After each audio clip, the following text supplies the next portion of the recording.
La vie est comme le ciel. Même si aucun de ces moments ne sont identiques, il y a toujours une répétition. Un cercle inévitable qui continue de la naissance jusqu'à la mort. J'en ai marre d'être une partie insignifiante de ce cercle. Froid. Je n'avais jamais eu tellement froid. D'abord, je regardais la terre, puis le ciel. Peut-être pour la dernière fois. De retour à la maison, sur le bateau-mouche, partout, battant leurs ailes comme s'ils battaient le ciel, une centaine d'oiseaux criaient comme s'ils déclaraient leur liberté. J'ai voulu les rejoindre, monter jusqu'au ciel et crier tous mes troubles. Depuis longtemps, je n'arrive plus à faire la différence entre le rêve et la réalité. J'erre entre de grands bâtiments, j'en choisis un et je monte sur son toit. Je regarde au-dessous et je rejoins les pierres du trottoir. C'est comme si je flottais dans l'air au lieu de tomber. Le ciel s'éclaire pour moi, cependant mon corps misérable était encore dans l'obscurité. Je n'avais pas été aussi paisible depuis longtemps. Mes pas se dépêchent vers un futur brillant et un nouveau monde. J'ai peur. Je me réveille. Voilà donc maintenant, ici, malgré tout cela, j'hésite. Mais pourquoi ? Je me souviens du dernier jour où j'étais heureux. La voix de ma mère, aussi bien que son corps que j'ai trouvé sur le balcon le lendemain.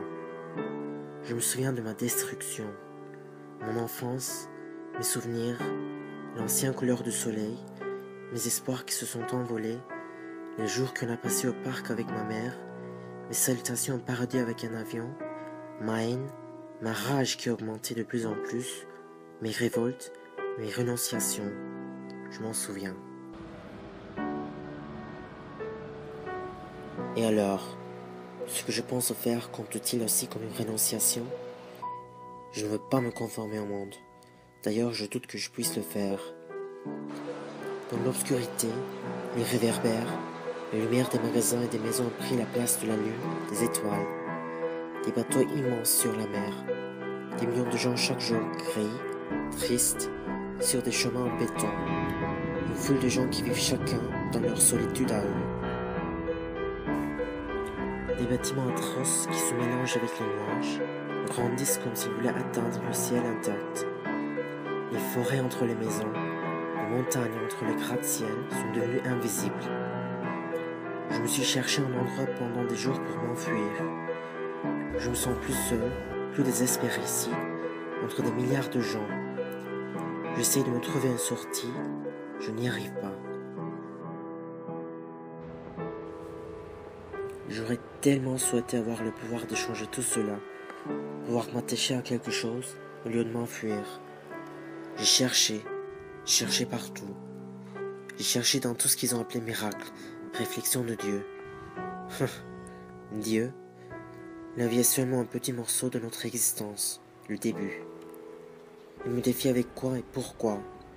Ma croyance, ma patience, mon âme, ma puissance. Est-ce que je dois croire en son existence pour contrôler tout cela, au livre sacré et au paradis qu'on nous promet ? Et si ce n'est pas vrai, et si mon existence ne consiste qu'en cette façon de vivre misérable ?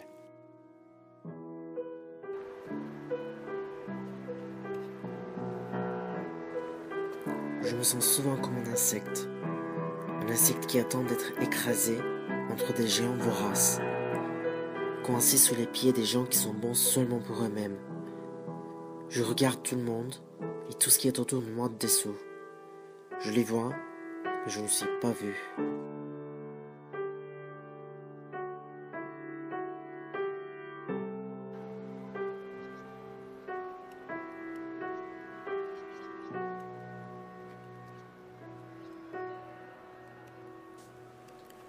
Pourquoi est-ce que j'hésite tellement ?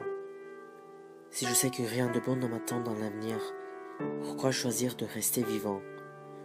Savoir que je ne connaîtrai plus jamais une nouvelle personne, que je n'irai plus jamais à une fête, que je ne danserai plus jamais, que je ne chanterai plus jamais jusqu'à ce que je perde ma voix, que je n'essayerai plus jamais un nouveau plat, que je ne verrai plus pour la première fois un endroit que je n'ai jamais vu, que je ne courrai plus jamais, que je ne nagerai plus jamais, que je n'aimerai plus jamais, qu'on ne m'aimera plus jamais. Les choses que j'ai faites sans me rendre compte qu'elles étaient mes dernières fois viennent dans mon esprit. Rire, pleurer, dormir, se réveiller, s'embrasser, parler avec quelqu'un, prendre le métro, lire le journal, boire du thé, se laver, se raser. Les visages de mes amis que je ne réveillerai plus jamais viennent devant mes yeux. Des endroits où je ne remettrai pas mes pieds. Bientôt ce sera ma dernière gorgée, mon dernier clin d'œil, mon dernier souffle. Est-ce que je veux vraiment abandonner tout cela? Peut-être que ce sont des raisons suffisantes pour s'accrocher à la vie. Mes proches seront informés et ils seront tristes pour une durée courte. Ils auront de la pitié pour moi. Une foule de gens que je ne connais pas pour la plupart feront mes funérailles en disant des prières que je ne connais même pas. C'est fini. L'image qui n'échappe pas à mes yeux depuis des jours, des mois, réapparaît. Ceux qui essayent de me sauver de ce monde obscur, de me tirer vers la paix au-delà du brouillard, de la brume. Ils s'approchent de plus en plus, il me semble, ou je m'approche d'eux. Chaud. Mes mains sont baignées de sueur. Je prends un souffle profond. Comme d'habitude, je regarde d'abord la terre, puis le ciel, et je ferme les yeux.